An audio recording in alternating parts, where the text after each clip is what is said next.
I don't know if we want to talk about what we would change about the Dark Legion. That still feels very fresh. I do. Oh, do you? I have 2 big notes for myself. Oh, interesting. In 2017, Universal Studios announced the birth of a new shared universe of monster movies, bringing their classic horror icons into the contemporary franchise film landscape. But after the critical and financial failure of its first installment, the project was indefinitely abandoned. Now, in 2022, the powers that be have called upon one pulp horror devotee and one snarky film critic to unearth the concept. I'm Dylan Roth.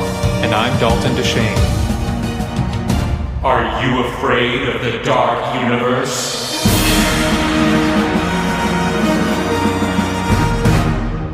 Hello and welcome back to the Dark Universe. My name is Dalton Dylan. And I'm Dylan Roth.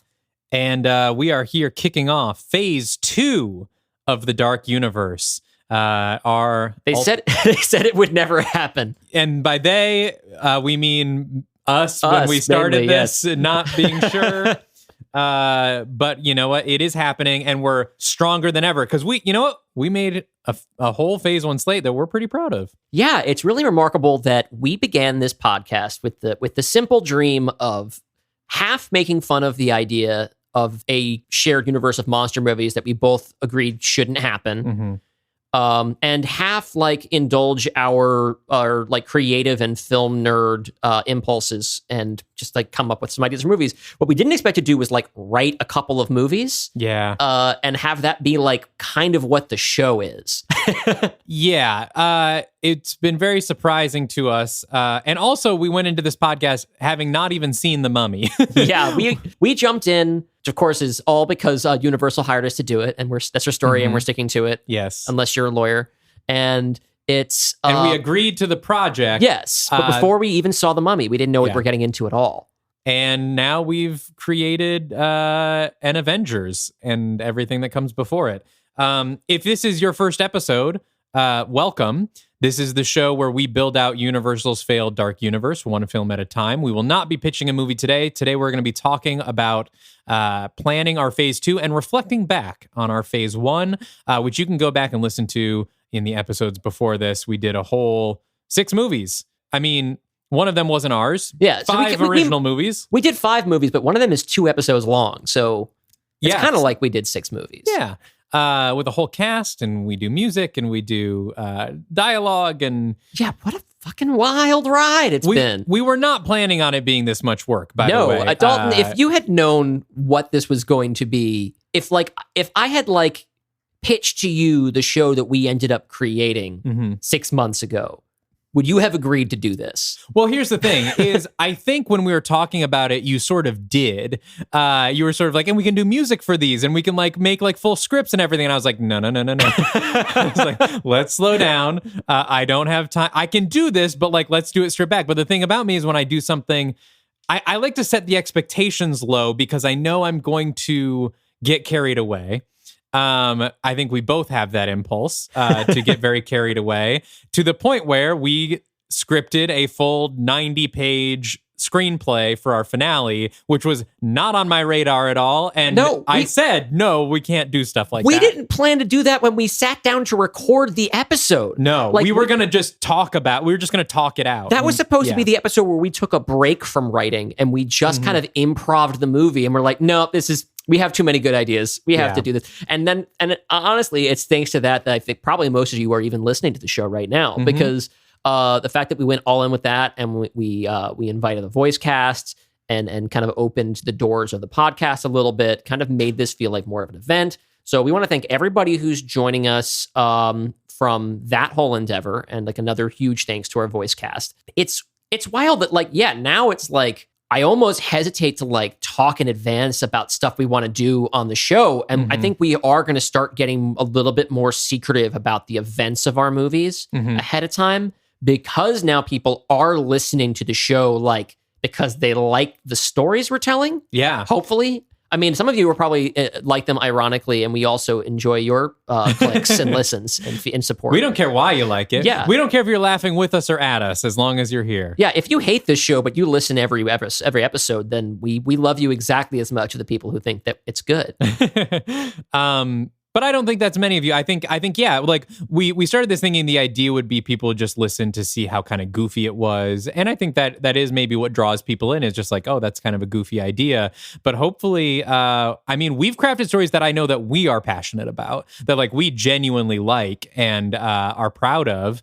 And I hope that the audience feels the same and is enjoying these stories and wants to know what's happening next with these characters. A number of people have reached out to either our Twitter or to me, the wrong person, to say how much they wish that Your Invisible Man movie was real. It's so good. I mean, and it will be. Again, that's we have right. To Universal is going to buy this entire franchise. Now, here's the thing.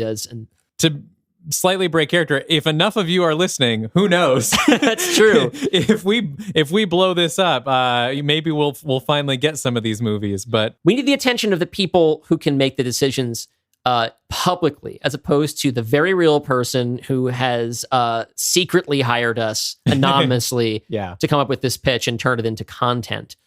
So yeah, but here we are. We're about to go into phase 2. But before we do, we thought we want to kind of look back, as if half of each episode isn't already sort of the director's commentary / Comic-Con panel about the episode as it happens, and like get a little retrospective on how phase 1 went and what we would do differently, and before announcing by the end of this episode the full slate of phase 2 movies that we'll be doing in 2023. Yeah, this basically is our Comic-Con panel. This is us. There's going to be a lot of preamble. Unfortunately, we won't be showing trailers. You won't get, clips and stuff because we still have to write these movies. Mark Ruffalo is not here. No, we don't even have our cast from our Dark Legion. It's just us.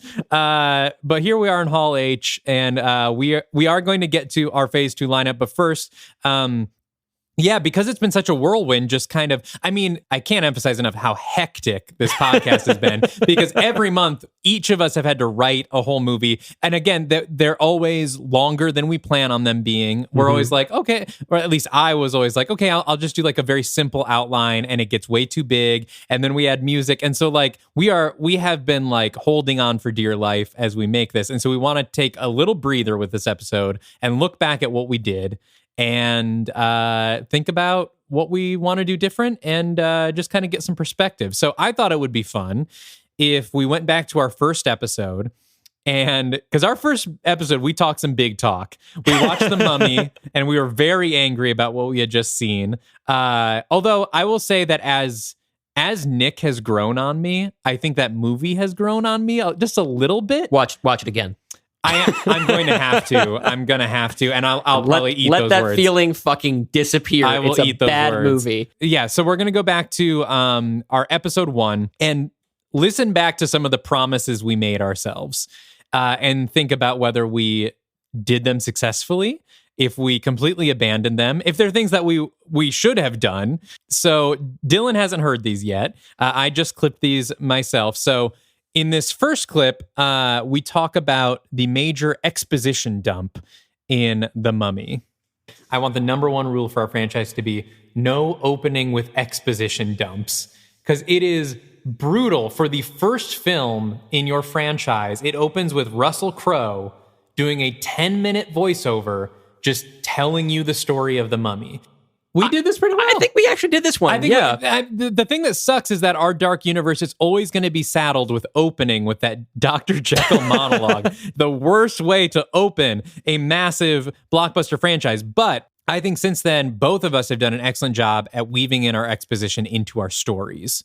Yeah, I like that we've been introducing, I always like to introduce characters through action. I like to introduce ideas through, like, concepts through story. The other side of that is I feel like sometimes I don't get information out specifically or explicitly enough. Like in Jekyll and Hyde, I think maybe it feels a little ambiguous as to what Jekyll's deal is. Mm-hmm. And then I think there was kind of a misleading amount of teasing that there was a supernatural element to Gabby, until we can talk about our individual movie. Sure. But I think we did pretty good on this one. I remember a quote that you say in that episode also is like, that it's horror, not lore. And I think we do a pretty good job about that. Why did you remember that quote? That's such a bad joke. But yes, I did say horror, I have gone back lore. And listened to some of this in order to try and kind of prime myself for, I think I said that maximum short order nostalgia for 6 months ago.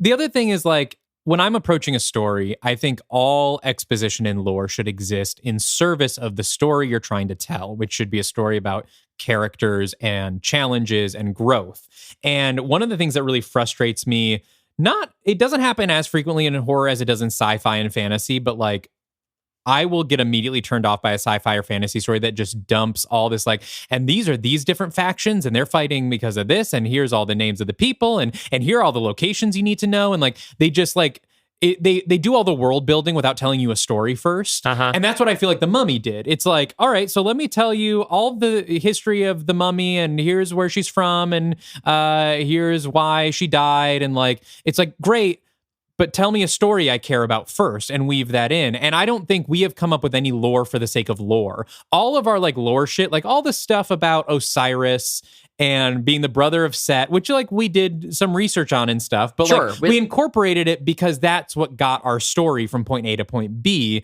We weren't like, ooh, what we really need to do is like talk about Osiris and all the different gods and how they killed each other, and we'll tell everyone about that right at the beginning, and then we'll build a story around that. It's like, no, like any lore we come up with is in service of the story we're trying to tell. Yeah, so we'll call that one successful. A little check mark next to that one. Now, we're going to take a look at, we had a lot of strong reactions to all the characters and ideas presented. And two big ones were Dr. Jekyll and his relationship with Prodigium. And so here were a couple ideas we had for that. So I think my idea is we get Dr. Jekyll out of Prodigium. Okay, now we've pulled out the rug from Dr. Jekyll. He's on his own. He's lost his purpose of, chasing down evil, or at least in the way that he used to. Now he has to sort of face, well, what is the difference between him and Hyde? And gives us a kind of an interesting place to go with that. And then with Prodigium, we turn them back into the mysterious men in black. And they're not heroes of our story. We don't see the inner workings. We just see them as peripheral interlopers, almost extraterrestrial in origin. I mean, Russell Crowe as Dr. Jekyll and Mr. Hyde is actually the one thing about this movie I genuinely like. I think the idea of the leader of this, that the person assigned with solving the problem is also the problem, is something that you can definitely play with on a thematic level. Partial credit. Partial, yeah. We didn't get specific here, but we did get Jekyll out of Prodigium. Now, one thing I didn't clip, but I had said like, I think what we do is in our next movie, we do a time jump and he's already out of Prodigium. And instead, you chose to tell the story of how he left Prodigium. But we also brought up some thematic here. And as you're the person that decided what we did with Jekyll, because that was your movie, how are you feeling about how did things change from what you thought you were going to do with Jekyll in episode 1? I initially thought that when I did the Jekyll and Hyde movie, that it was going to be kind of a time-spanning period piece, like a multiple era epic that was going to play with the idea of how cultural shifts determine what is subversive and what is acceptable, and that Jekyll and Hyde would kind of trade characteristics based on the collective idea of evil throughout time. Which ended up to be way more steak than I could bite through, and I went with something completely different. I still kind of wish I had made some room for that. I just couldn't come up with a story I wanted to tell around those themes, and I only had, like 3 weeks to do it. So I didn't ever really get to do the thing of examining like Jekyll and Hyde as like both kind of bad guys who were you talk about Jekyll as the evil of greater good and Hyde as a selfish evil. I ended up kind of throwing that away, and I like what I ended up with in that movie. I like the idea of like kind of examining like selfishness versus selflessness as evil and good. But as happy as I am with what we ended up doing with Jekyll, I do think there's sort of a missed opportunity to develop Hyde as a character. And if I could go back and do it all again, I think that I probably would. I don't regret when and how we killed him.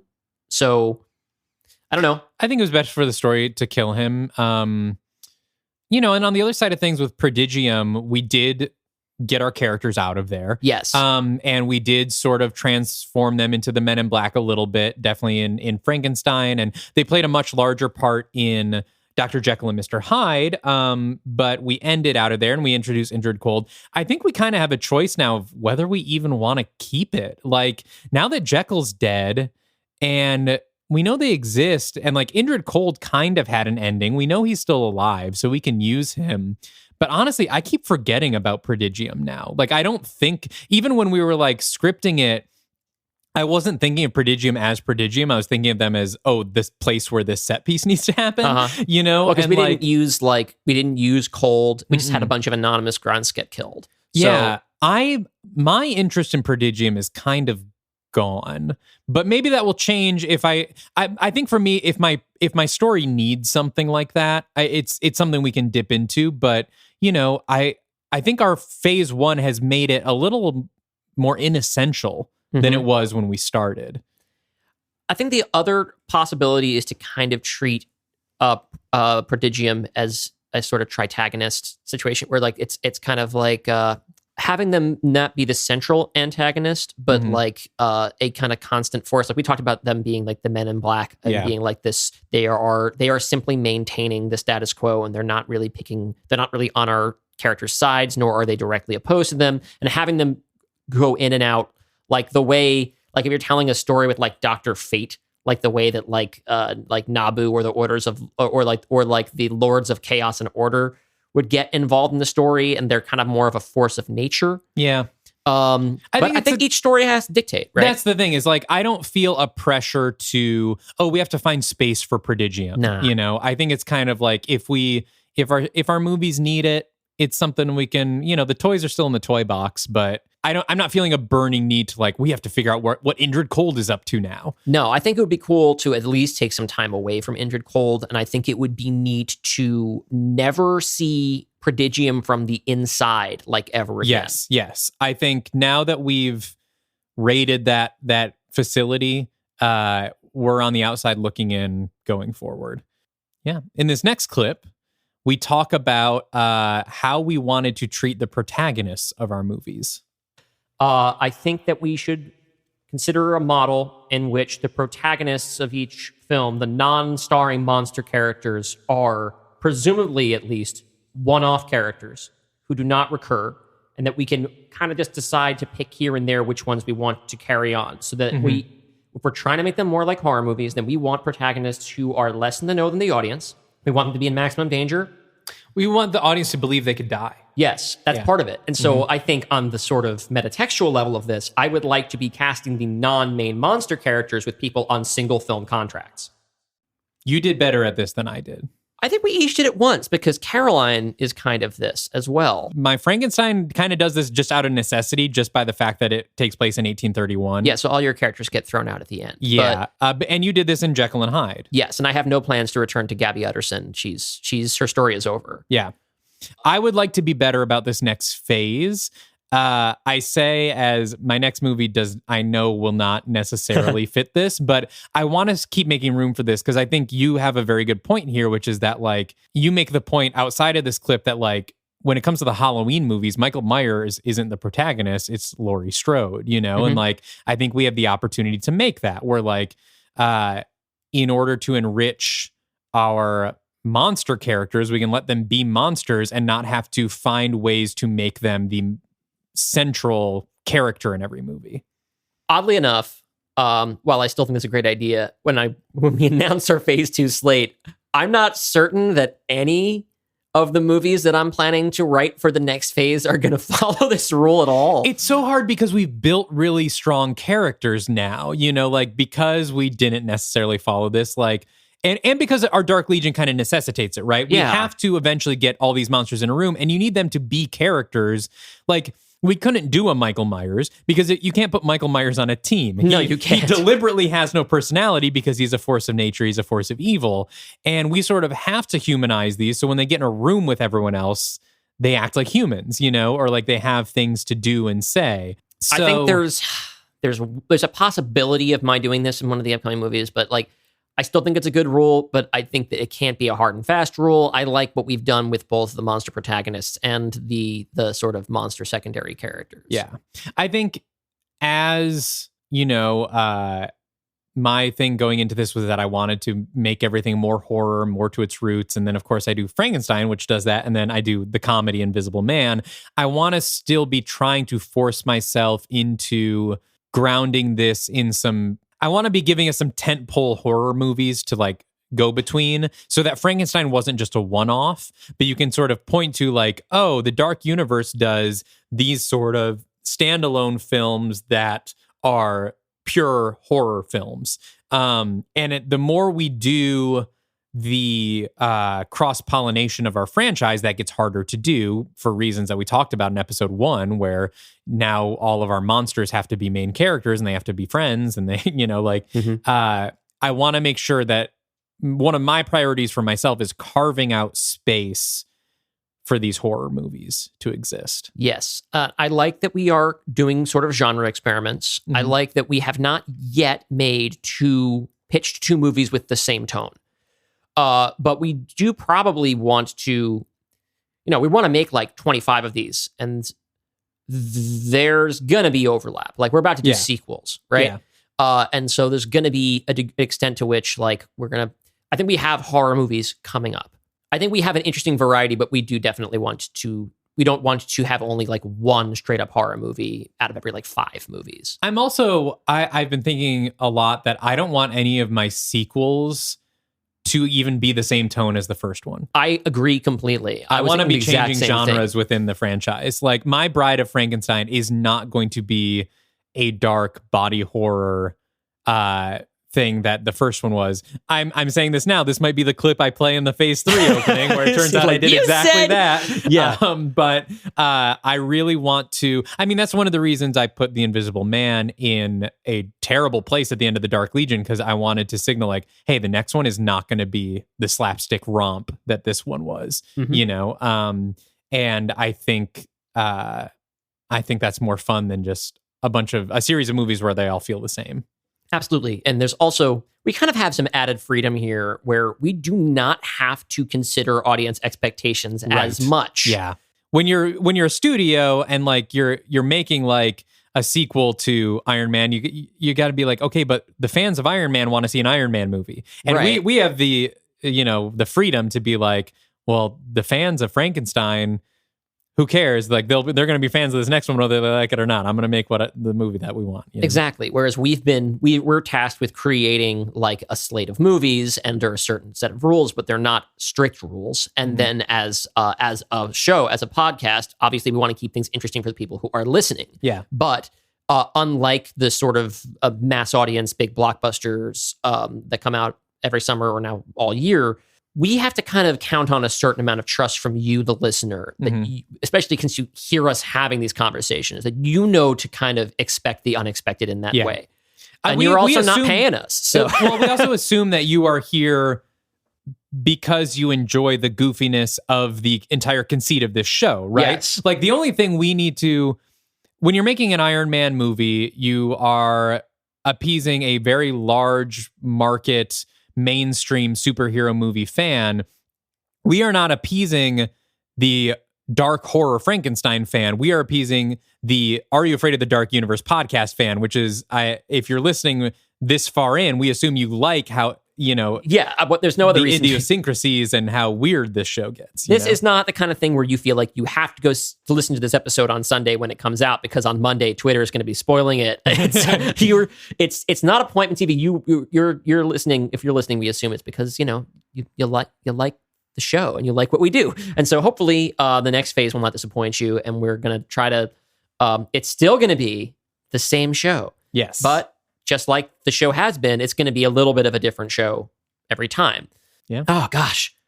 The pressure's on. People are listening to this show now, Dalton. That's the thing. When we started this, when we made our Frankenstein and Wolfman pitches, we hadn't even launched yet. So it was like, oh, well, we were making it just for ourselves. Now it's like, oh, we have listeners and they have expectations. But I trust that we've just been being ourselves this whole time. So if people are listening now, then I think they'll like what we're going to do going forward. Yeah.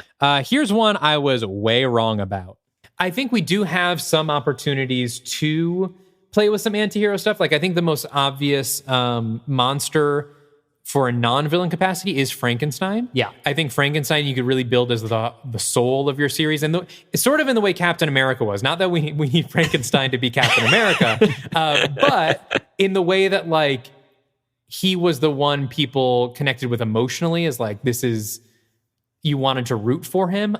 And then he immediately killed a child. Yes, and then I opened the next thing with him killing a child. The very next episode, I abandoned this. And what's funny is at the end of the first episode, I talk about how I want to do Frankenstein because I have this conception. I kind of know where I want to take the character and what role I want him to play. Uh-huh. And then he was the only one of our core cast of characters that was not heroic. Yeah, pure dag nasty evil. Yeah. Instead, I think the heart of our franchise is the Wolfmen, is Gwen and Larry. It is funny that happens. Like I completely understood what you were saying when you're talking about using Frankenstein that way, because in the classic James Whale Frankenstein movies and even the Shelley novel, like the creature is a sympathetic character, and that's still part of your Frankenstein. But he's also like twisting people into horrible mangling shapes to satisfy like this bitter, angry resentment of not being loved. And it's funny that like now he's making his way back to, but we kept him on the bad side until 3 acts into the crossover movie. What I realized after that episode when I went to make Frankenstein is I immediately realized that I was bored by that version of the character. I was like, oh, I brought that up because it's the version of the character we're familiar with. But because we're familiar with it, I was like, I don't want to tell any kind of story that I feel like has been told before. That is sort of me as a storyteller. I don't want to, I have a general rule with lyrics for my songs where I don't ever want to write a lyric that I feel like has already been in a song before. Just like hard stop. And so once I went to writing it, I was like, well, that version is boring. How can I twist that up in a way that makes it exciting to me again? And so we ended up with him killing a kid, because that's what excites me. That philosophy has served you really well in phase 1, because then you took the Invisible Man, you looked at what had been done before, and you say, how can I do the opposite of that? And to date, probably still my favorite episode. And like, I love what we did with the Dark Legion, and that's like super fun. The Invisible Man is the one I think of most often, be like, fuck, that should be a movie. It should be like that exact thing should just be a movie that we can watch. Yeah. So yeah, that is funny, but I'm interested in seeing where you take Victor in the future into phase 2. Me too, because I don't know. We're going to figure it out. Let's get through a couple more clips. I think this next one we've talked about, so I'm going to skip ahead to this one where we briefly mentioned Dracula Untold. Yeah, we can toss it. I was going to maybe suggest that we try to keep Dracula Untold, but I mean, look, here's the thing. Just as a challenge, as a narrative challenge. Increase the value of our IP. It's so non-essential that we could start throwing in references. Again, kind of like the Incredible Hulk, where like now all of a sudden the Abomination is back. Yeah, fuck it. We abandoned. Yeah, we abandoned Dracula Untold. We have, I think, pretty definitively now with House of Dracula, we can say that Dracula Untold is not canon. Yep. We Throw it out. We thought maybe we would retain some elements, but no, it's gone. Dracula Untold is not canon in our dark universe. In this next one, we spent a lot of time in the first episode trying to figure out what to do with Nick Morton, because we both hated that character. And here were some ideas we tossed around. And so where we find him actually is being an asshole because he's immortal. And now we almost kind of reset his arc where he is our Tony Stark character, except he's a little bit more aloof. He's just kind of settled himself up somewhere. He's maybe rich. He's used his powers to manipulate things. And now he's just sort of living his life, and he's, surrounded himself by hot babes, and he's going to resorts, and he's just a big time mover, and he's not really using his powers because he's afraid of them. He's still got the evil inside him that we can address some ways. And at some point when our characters need to go to him, maybe because they need someone revived, or they hear about what happened in the first movie and they need his help, he's afraid to touch it because he's afraid to touch this death aspect. He's afraid to touch this evil inside him, and he says no. I kind of have a counter pitch to you about what to do with this character. I think the other way to take this is because I'm uninterested in this character as we've met him at all. Yes. And so I kind of want to decide this is sort of his prologue and will accept the sort of growth that we've been told that he's had. And he's now a more selfless person. And he is now on the path to becoming a hero. And my suggestion would be that we let him follow that path. But what this means to him now is he stopped looking for a cure because so long as Set is in his body, no one else can release Set. So he is now hanging on to this force of death. His goal is simply to contain it.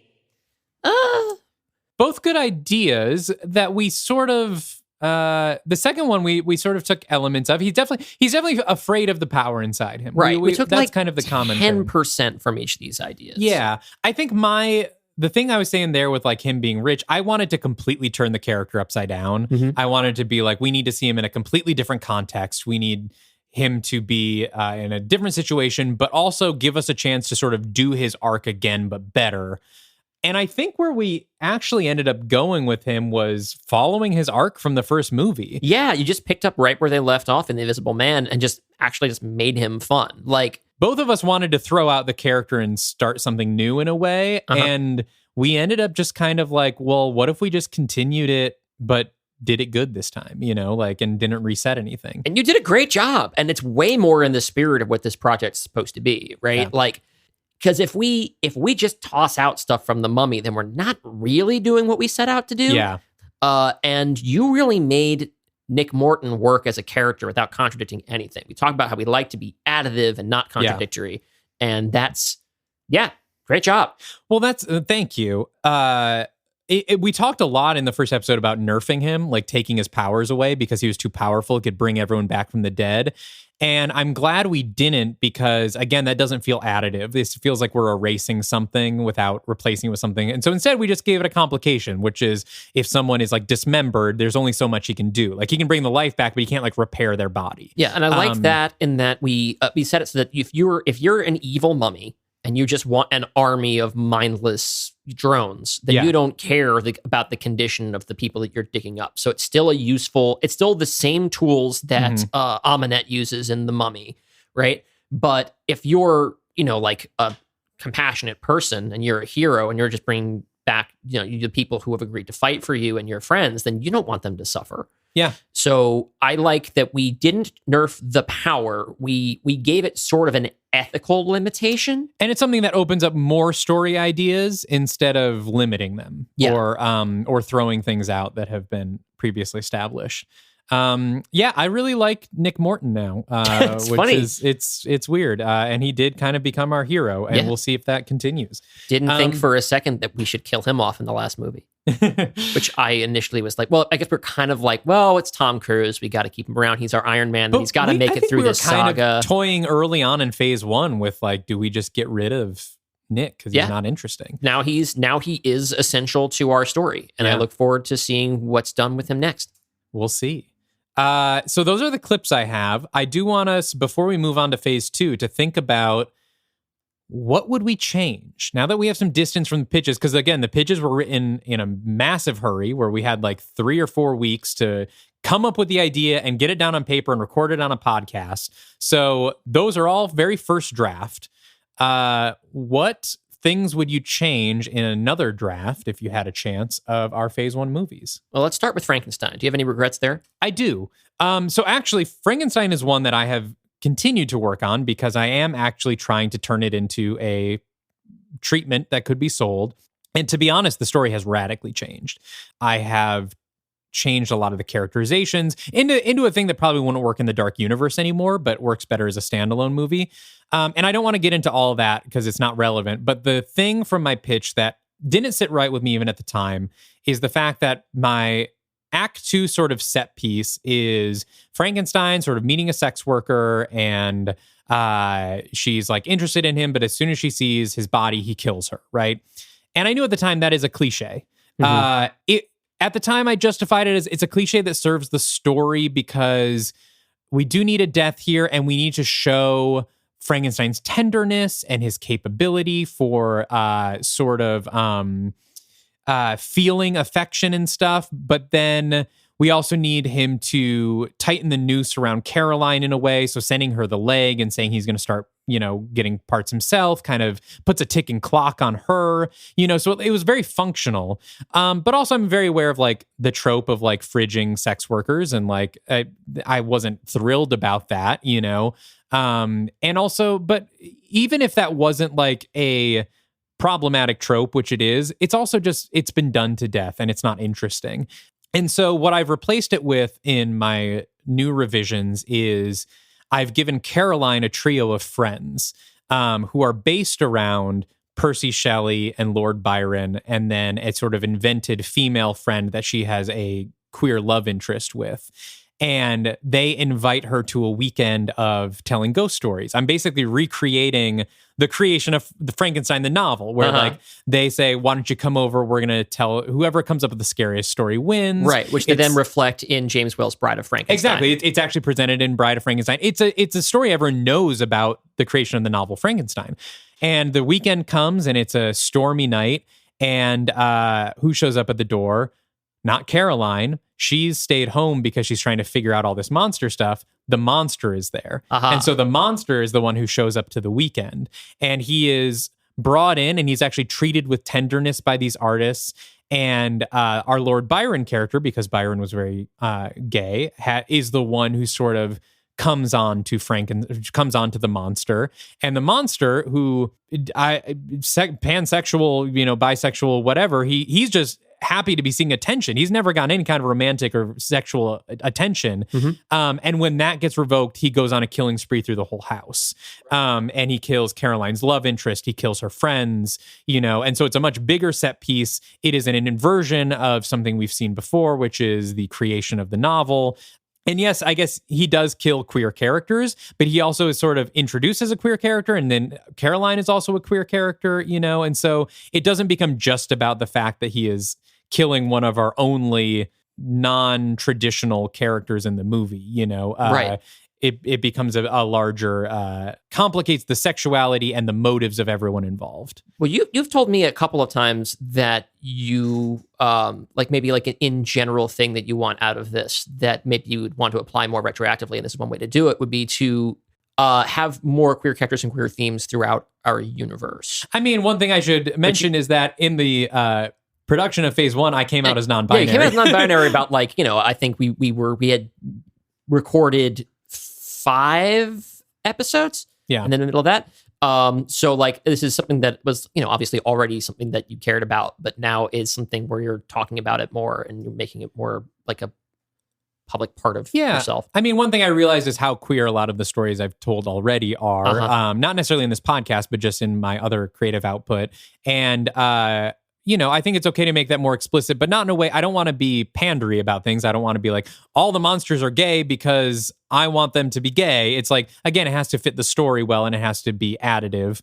And I thought that made sense for these characters, especially because, again, the point of my Frankenstein was to turn Caroline into a Mary Shelley stand-in, and Mary Shelley is rumored to have been queer herself. Right, and you want to represent that in the character. Yes. Otherwise, it kind of feels like you're deliberately not representing that. I didn't want to feel like I was deliberately erasing queer subtext that has existed in previous versions of the character. If that queer subtext is there, I want to make sure that is, if anything, getting amplified. And so bringing it back to the whole massacre at the house thing, I think that if you want to add queer characters to a horror movie, but you're not allowed to kill any of them, that is kind of pandering. Yeah. And a little bit patronizing, I think, of an audience. He's not killed because of his queerness. No. He's not killed because of his queerness. He's killed because, like everybody, he rejects Frankenstein for being who he is. Yeah. There are other queer characters in the movie that no one in the movie is punished for being queer. No, I think that's a really important line to draw. Yeah. So that would be my big change with Frankenstein. Otherwise, I'm pretty happy with how it is. What about the Wolfman?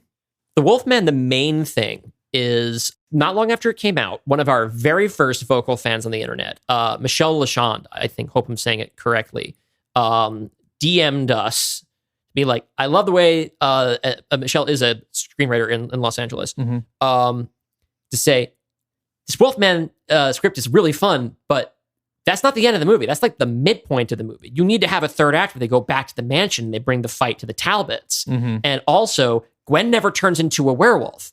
And I'm like, some of this had kind of already come to mind, but just kind of thing where like the time, like we recorded those before we premiered the show. Yeah. We had no idea if anyone was going to listen to this and just being like, fuck, of course. And you know what? But that justifies that is completely right. That justifies the title of the Wolfman, because there's never actually a wolf. She is bitten and she is a wolf woman, but she never transforms. She never goes wolf in the whole fucking movie. What a complete ripoff that is. Like, it'd be like, all right, we're doing a Wolfman movie, and there's like a lady Wolfman, and there's a wolf woman in this, and you don't see her wolf. Yeah. If I would be pissed if I went to go see that, being like, that's fucked up, isn't it? Show Amber Mid-Thunder turning into a wolf, you fucking cowards. Right? Like, so that was just a product of like, okay, I think I say in the episode that I finished writing that about 3 a.m. the day that we aired.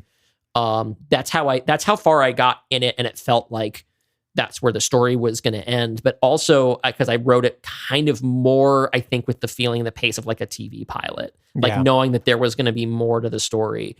But yeah, absolutely. Gwen should have turned into a werewolf in that movie, but instead I used that oversight as a piece of character development in the Dark Legion House of Dracula. Yeah, where the fact that she hadn't wolfed out and killed people was like part of what colors her perception of this whole condition. Absolutely. It ends up working well, because then the first time she does wolf out uncontrolled, it's at the Roma camp. Yes. And you wrote that scene as a really great example of like how it could become really a nightmare and not just a personal failing, but like a failing of her mission and her values. Yeah. I really liked that.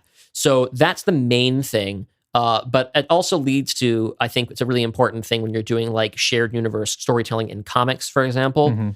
I think to retcon out a creative decision you don't like is lazy. I like when you can take something that doesn't work and then run with it and turn it into something that you do like. The Al Ewing method. Yes. As opposed to, I mean, even Jeff Johns kind of does this, but it's no longer cool to say anything nice about him. So I'm going to stop right there. And shout out to Michelle. I know you're listening. Thank you for all of your kind DMs and everything. We love having you as a fan. One of the very first people to like voice support, and just like a total stranger, which is was really nice. And we can't shout at everybody. It just happened to come up organically in this conversation. Yeah. Hello, Michelle. As far as the Invisible Man goes, I don't actually have any notes. I'm pretty happy with how that one turned out. I'm pretty happy with it. Yeah. I probably have some nitpicks. If I haven't gone back and listened to it, I'm sure there's stuff like I probably would want to give Carol more to do, obviously, but like I think given the format of what the show is, it's what I would want it to be. I mean, it's, we're not doing the entirety of the movies, although like you said, that was more or less beat for beat what the movie would be. And like, it completely works. That movie should be that is the episode that like, obviously I was excited about this idea. I'll break kayfabe again for a second and say that Dalton is actually the person who came up with the idea for the show. And from the moment you mentioned that, it was like, oh, that's really exciting. But the recording of that episode is when I really became confident in this show as entertainment, as something that people would want to enjoy listening to, and like get people excited about the stories that we're telling. Being like, holy shit, Dalton, that should be a fucking movie. Thank you. Yeah. It's very kind. So yeah, no notes. If you're new to the show, go back and listen to episode 4. Please go listen back to it. And Dr. Jekyll, Mr. Hyde. Jekyll and Hyde, I wish I had created a little bit more clarity to Gabby's deal in the text. We talked a little bit about how it might have been interesting to kind of play with a little bit more ambiguity in terms of good and evil in Jekyll and Hyde. I had talked from the very beginning about how I think that it's more interesting to think about what is acceptable versus what's subversive. But then when I went back and read the Robert Louis Stevenson novella, that's not in there. That's all from derivative works. Yeah. And probably just told more of Gabby's backstory and more of the parallel, the idea of her having split. Like, it seemed, I think the implication in the story as written is that just one day that she just dresses up and throws a brick into a crowd. I think that in order to really make this work as a parallel with Jekyll, it needs to be that she had a whole double life where she was both a cop and also like in these protest groups and everything, acquiring information and like selling them out on a regular basis, really being a full two-faced person. Right. So then the parallel is a bit more clear with Jekyll and Hyde being literally two people in one body, and her sort of having to embody two people Yes. during her career. If I were to expand that into a full screenplay, then we would go nonlinear for a while, and we would have it be that like she lived 2 lives for a period of time.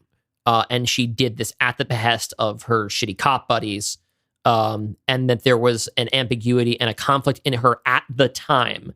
And then she ultimately chose to go with the people who dance with the people who brought her to the party and betray the movement in favor of getting a bunch of people roughed up for, just to make the protest movement look bad and to let cops hit people as they please.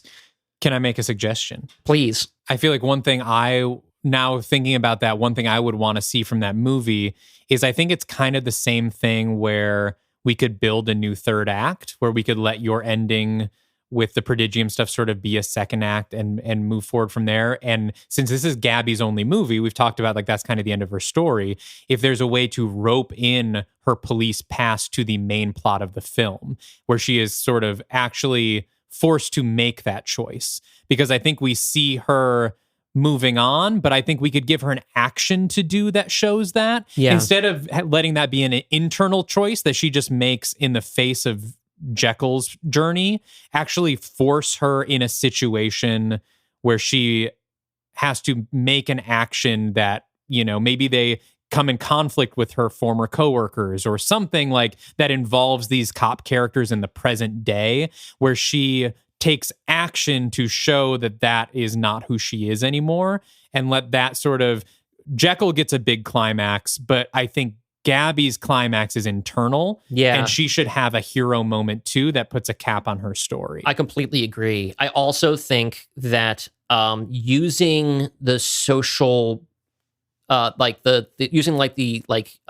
police versus like Antifa type movement thing as pure background and not really having it be intrinsically thematically related to what's happening in the movie is also kind of weak. I think this is the script that I think of the episode that I think most feels like a raw first draft. Mm-hmm. And like, we didn't do a lot of workshopping on the episode because I wrote so fucking much and we didn't want the episode to run for 2 hours. Right. But yeah, there's a lot of that I would probably, if I were to take another pass at it, I'd go back to page 1 and I would really think of it even more as Gabby's movie and try and figure out what exactly I was trying to say with her character and how to go about doing it. Yeah. Yeah. I think those are all great notes. And that's what this is for, because these, as we figure out the show, and like, again, we were still figuring out the format, episodes hadn't come out yet, and like, I think every pitch we do, our next pitch gets stronger. Yeah. And I think this episode really solidifies that too. I don't know if we want to talk about what we would change about the Dark Legion. That still feels very fresh. No, I do. Oh, do you? I have 2 big notes for myself as I've gone back and listened and like, okay. 2 big character complaints about my own work mostly. I went back in preparation for this episode. I've gone back and listened to a bunch of our old stuff. Mm-hmm. And the contrasts between Wolfman Larry, who I think is a character, and House of Dracula Larry, who I think is borderline not a character. Mm. In the Wolfman, he's a young adult. In House of Dracula, he's a child. Mm. It's not just because he's talking about his mom a lot. I think that I would want to make him feel a little bit more like a real person. I think that's on both of us. I think we were so drawn into the purpose we wanted Larry to serve and where we wanted him to end up. And Gwen's character tied more naturally into that than Larry's did. Larry was sort of forced into the position of being an obstacle for Gwen and a prize for Rita. Yeah. And he was caught up in so many different characters' webs that he didn't get to stand on his own 2 feet. Yeah. So I think I want to, when we next see Larry, I think I'm going to try to kind of correct that a little bit. I'm not going to be like, wow, it's so weird that I hit my head at the beginning of that story. Like, I'm going to pick him up where I left off more in terms of his maturity level in his first appearance. Well, and I think we didn't do anything that drove him backwards. Like, I think everything that we have for him, again, is additive. We've given story possibilities for him as he was at the end of that episode. So I don't think we need to do any like character retconning necessarily. No, not at all. I think we can just let him be more fleshed out the next time we see him. It's something that I need to keep in mind going forward to remember, like, he's not a teenager. He's in his, I think he's a sophomore, right? So I guess maybe he's 19, but like, this is a legal adult. Yeah. And just because he's less mature than Gwen doesn't mean he should be a complete pinball. Right. The other is that as I go back and listen to or reread stuff from the Dark Legion, I don't feel like there's ever a good reason why Halsey should not just lead the team. Like, we go in with the idea, as well most of the audience, like, okay, it's Tom Cruise and he's our Iron Man, so it has to be a story about how he's going to lead the team. But he wanted Van Helsing to do it. Yeah. And part of the reason, because Van Helsing is human and a professional monster hunter. Halsey is human and a professional monster. Yeah, and she is so competent. Like, we have a Black Widow problem on our hands, where she's the adult in the room. We give her a lot of really good, badass action beats to demonstrate her competence. Well, and yet she's never considered to lead the team. And I think part of the reason for that is that I don't think we ever conceived of her character as necessarily being an amazing fighter. And yet we were always hitting these set pieces where she was the human in the midst of it. And so she had to be an amazing fighter. Yeah, otherwise she would die. Yeah, because Carol is the one who has to be like kind of the new one in danger. You don't want to have two of those characters like that. And you don't want your two women characters to be the damsels in distress. Yeah. So like this is partially my fault because I wrote the Prodigium raid and she's so cool in it. Like, I gave her a bunch of cool knife shit to do. She gets to rescue Carol at the end. She has the cool get the girl moment. And then you give her a good reason to leave, right? And it's not a reflection on her commitment. It's more like a reflection of her new commitment to Carol. Carol needs time away from this. I should probably, and making a responsible choice of, I should probably take a break too, because of all of the characters still living at the end of the Dark Legion, she's been in the fight the longest. Yeah. So the reason why she's not leading the team at the end makes sense. The reason why nobody just says, Jenny, do you want to do it? And they all look to Jekyll or whatever. That to me feels a little bit of what they call it Trinity syndrome. Somebody wrote a thing I disagree with because I think the character of Trinity in The Matrix is fucking rad as hell, and I don't think she's undercut. My wife and I like the reading of The Matrix where Neo is the one because Trinity loves him, so she's not. But we'll say the Wild Style effect from the Lego Movie, which is one of the other things. Wild Style absolutely has all the skills necessary to be the special or whatever, except for the movie's not about her; it's about the guy.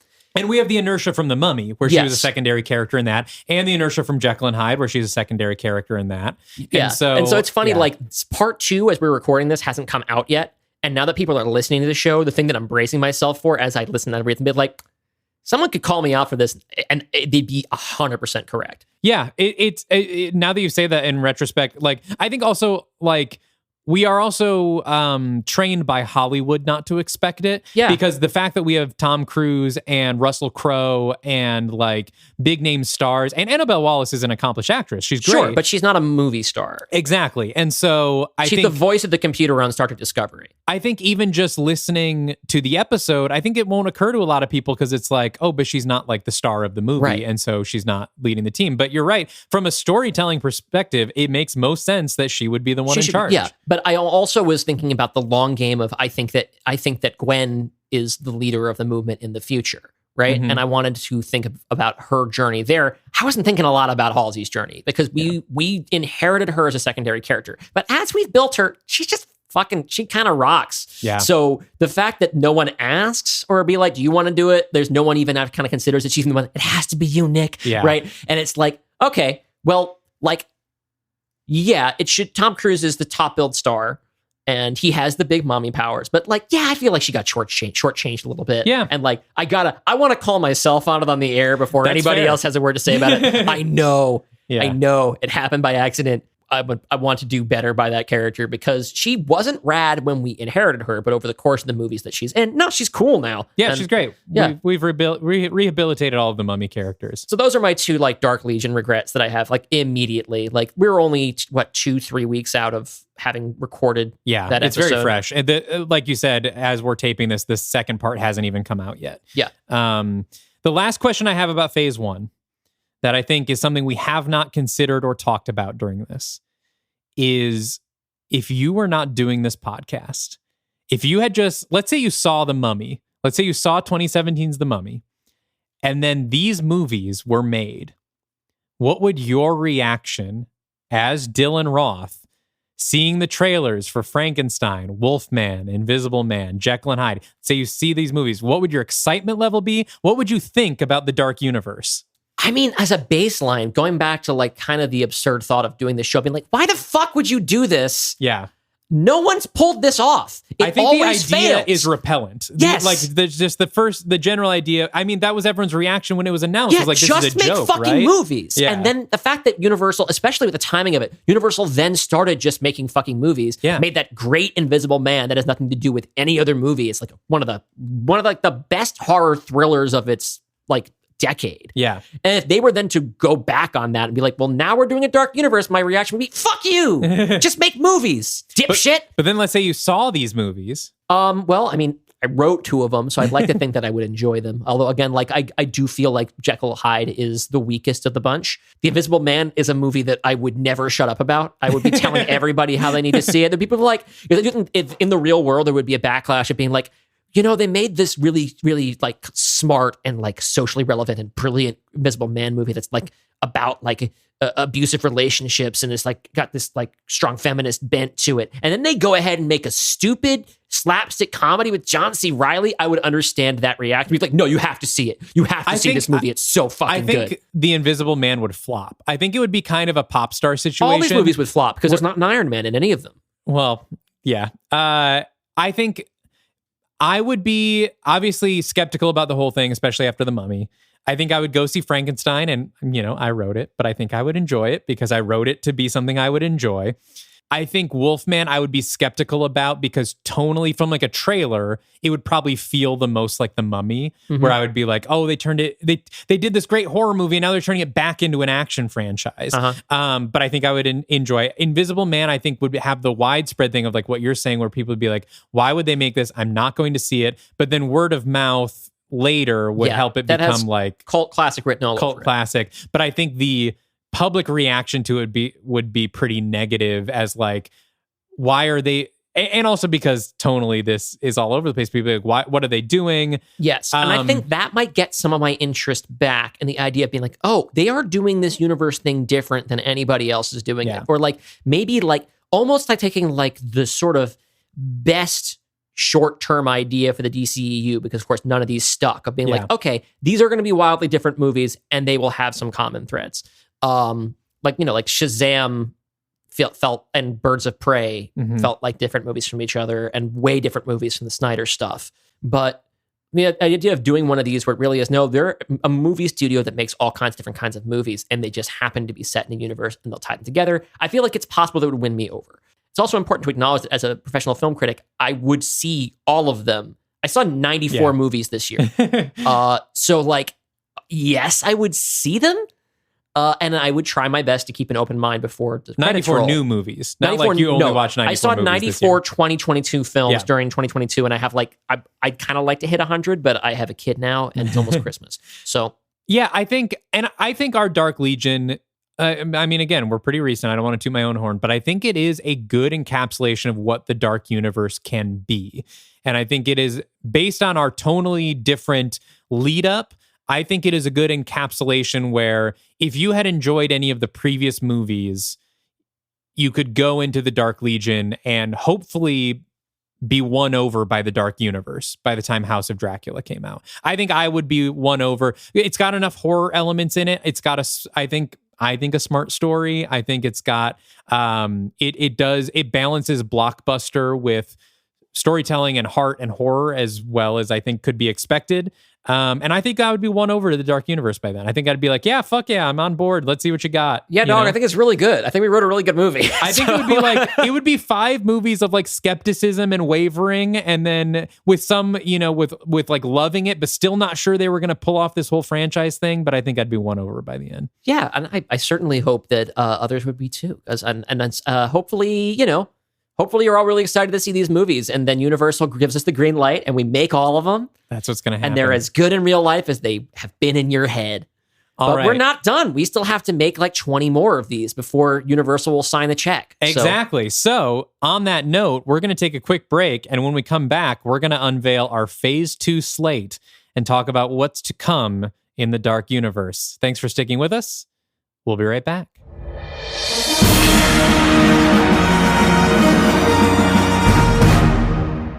Greetings, my name is Don Cardenas, and I'm the host of the Comics Coffee Metal podcast, where I talk to creators in and around those fields about the things they're doing and the things they're enjoying. I've had such amazing guests on my show, such as YouTube Metal Gods, Taylor Danley and Andrew Vena, comic book artists Liana Kangas, Daniel Warren Johnson, Kelly Williams, Steens, Metallica and Monster Magnet music video director and comic book writer Phil Mucci, musician and art director of Marvel's animated series Hitmonkey, Kevin Mellon, and of course, this podcast's very own Dalton DeShane. The podcast is available on all the major pod platforms, including Google Play, Spotify, Apple Music, and so much more. You can also go to comicscoffeemetal.com and find direct links to the shows there. Thanks for listening, and I hope to see you around.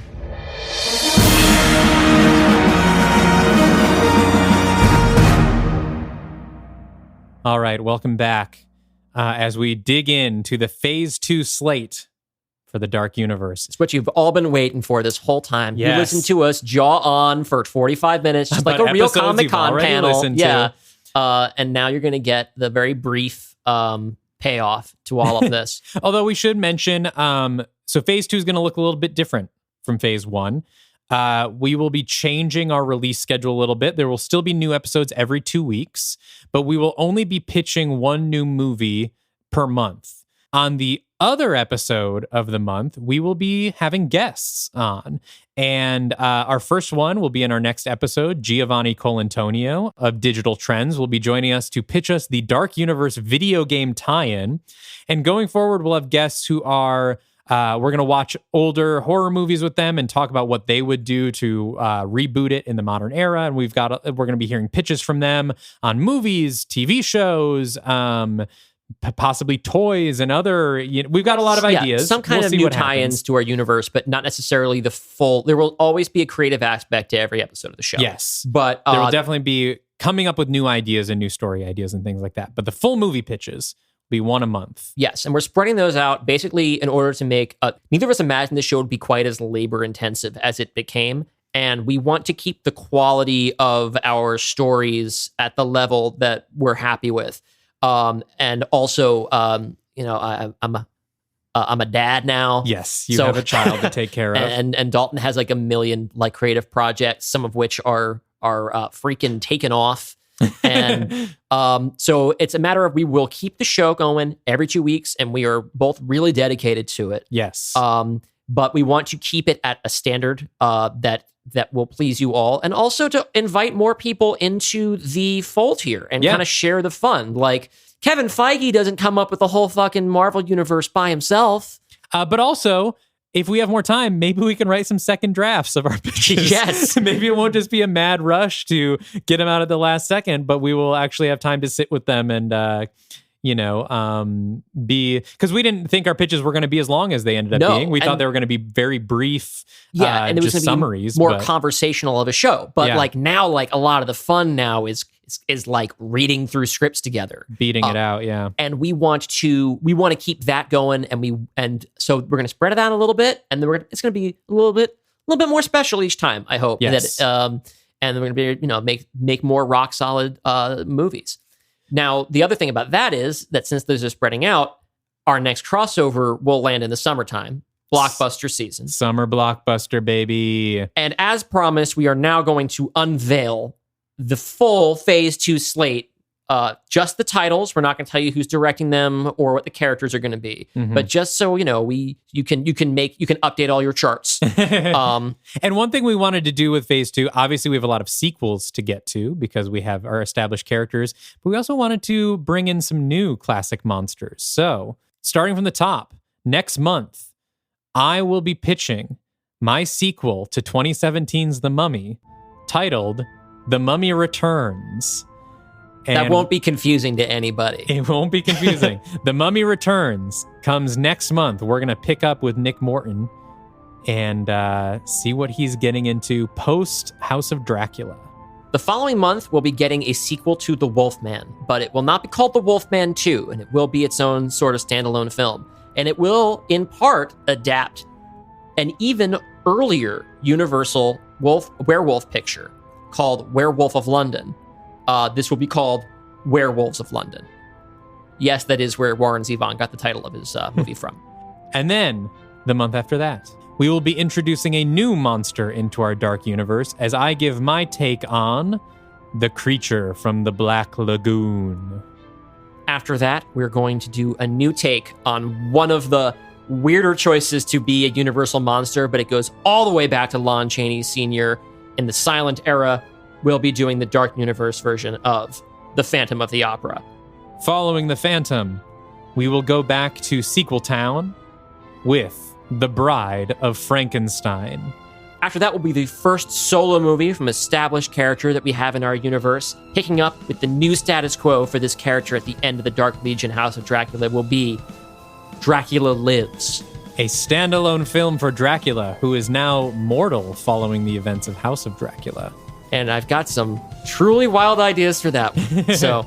And then after that, we will have another crossover spectacular that will be the sequel to the Dark Legion House of Dracula. For now, we're just calling it the Dark Legion 2. We will probably come up with the title halfway through writing it, like we did the last one. Time. If we're very good, it will also be the name of a classic Universal movie, but we can't be married to it. We did a pretty good job. We've done a really good job, yeah. There's only one that's completely different, and that's because I could not come up with a way to make the idea that I have work with the name Son of Dracula or Dracula's Daughter. Yeah. Which are the only Dracula other ones. Lives is really good, though. Thank you. With the sequel to that, we should make Dracula Dead in Love in it.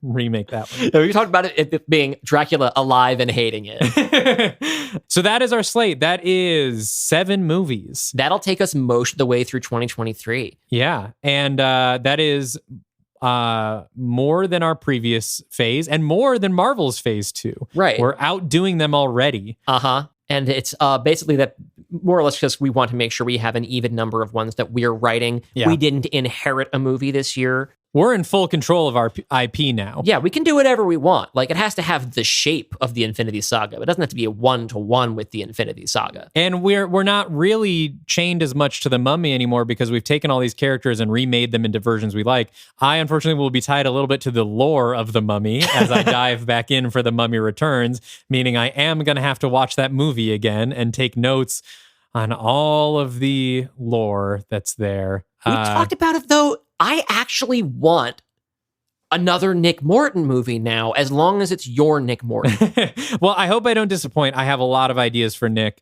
One last thing I wanted to say while we're doing sort of this phase 2 thing, and before we wrap up, because I'm going to have to get into it with The Mummy Returns. We have to do we have a very global team, right? Our last movie took them to Transylvania, and it sounds like we're going to London, but we also have to deal with Egyptian mythology and lots of stuff. It is tricky because we are 2 white people with limited knowledge of some of this stuff.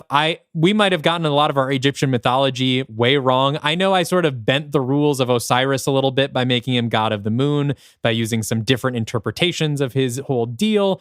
We unfortunately do not have research teams and stuff like that. We do our best. We do research. I did research on Cluj-Napoca for our Roma sequence in there, but I do beg your patience as, we may get some stuff wrong. Let us know if we get stuff wrong, kindly, please, if you will. We're happy to make corrections. We're not always going to get it right. We're doing our best as just 2 people with limited global experience as we write these characters. Hopefully we don't get it as wrong as the original Universal Classics did back in the 30s. We are trying to be much more sensitive than that, but we might make mistakes. There's going to be challenges ahead as we want to imagine a universe of movies that is diverse and not as homogenous as the one that existed in the 30s and 40s. And if we're pitching movies to each other, we're going to want it to be stories that reflect our world, but we are also still 2 white people and it is kind of still our show. So we're going to have to be delicate in terms of not overstepping. Yeah. We don't want to only make movies about white people like us because that's what we know. We want to have a diverse cast of characters, but we also don't have the benefit of hiring a diverse writer's room. No, because we can't hire anybody at this. We are just 2 people sitting here in a room recording a podcast. Yeah. If ever this does become some sort of enterprise, then we'll have to reconsider. We guarantee you that we will have people in there telling their own stories. But yeah, so let us know if we get things wrong, but we're going to do our best to represent everybody without overstepping and talking out of our ass about shit we don't know. Yeah. So but we're open to feedback, but please be kind because we are doing our best. Yeah. Unless we do something like super offensive. Oh yeah, then fucking light us up. Yeah, fucking. We won't die. Yeah. And we'll deserve it. Anyway. Odd note to end this on, but I wanted to say it earlier and I forgot. Let's pivot that to thank you all so much for listening to the show. Absolutely. I can't believe we have all these listeners. Our audience is no longer imaginary. Of course, this is assuming that the people who started listening with the Dark Legion House of Dracula decide to continue. But Which so many of you have gone back and listened to earlier episodes and feel like they're excited about the show. And that just makes us way more excited. Like Absolutely. We're entertainers and we want to we entertain ourselves making the show. Right? Mm-hmm. But we're here to entertain you, and we want this to be a fun thing for you to enjoy every other week, and that you can feel invested in, and you can throw treats at us in the form of likes and retweets that make us feel happy as well, so that we're not making it in a vacuum. And I'm just, it's just really gratifying that anybody gives a shit. And thank you. Thank you all so much. We really appreciate every one of you. Every time you tweet at us, it just makes our whole day. We've had a lot of people tweet at us that you're enjoying episodes, that you're listening with other people and sharing it with people in your life. That honestly, seriously makes our whole day when we see that. So thank you for that. Spread the word, and we hope you enjoy what we have for phase 2. We'll do some last minute plugs here. I just wrapped up the Honda Days Spectacular. By the time you're hearing this is January and the Honda Days have come and gone. But if you missed the feature-length musical special, you can find it on my YouTube channel, as well as a new EP from the B69s, my band who covers pop songs in the style of the B52s. I've also got a lot more stuff I'm writing and working on. You can read Monocle on my Patreon, which is my monthly horror comic about capitalism. And you can find my band on all streaming services, Dalton Deshane and the Traveling Show. For my part, you can continue to follow my writing on Twitter at Dylan Roth. It's DYLANROTH. And my band No Jersey is currently not playing because I'm on my paternity leave from that. It's a much larger and more possible to catch COVID side hustle from this. So you can find us at No Jersey No Problem on Twitter and Instagram. And please follow this show on Dark Twitter, Universe Pod. On Twitter and Instagram. We don't post on Instagram that much yet. That might change in 2023. Give me the password. I'll you don't have it yet? I don't have the Instagram password. Yeah, okay, I'll give it to you. Please leave us. We rarely say like and subscribe at the end of these. We should. Please That's subscribe part of our job. to us. Please tell your friends about the show. And write us some reviews. I actually check our Apple reviews pretty frequently. And some people have written some very nice things. So we love seeing that too. And I think it helps us somehow. We're not in any charts yet or anything, but hey, the more people that listen, we'll the more never we will. be on any charts. That's okay. hey, don't say that. We'll get there. The Dark Universe is going to blow up. That's true. Everyone's going to go back and listen to this as soon as Universal announces that we have, in fact, been handed the keys to the Dark Universe. We'll be the #1 podcast in the world. That's our plan. Yep. Same thing we do every night, Pinky. Anyway, but until then, we'll see you in the Dark Universe. Ooh, that one's new. Let's see if that one sticks. That's a new take. Just came to me. See you in 2 weeks.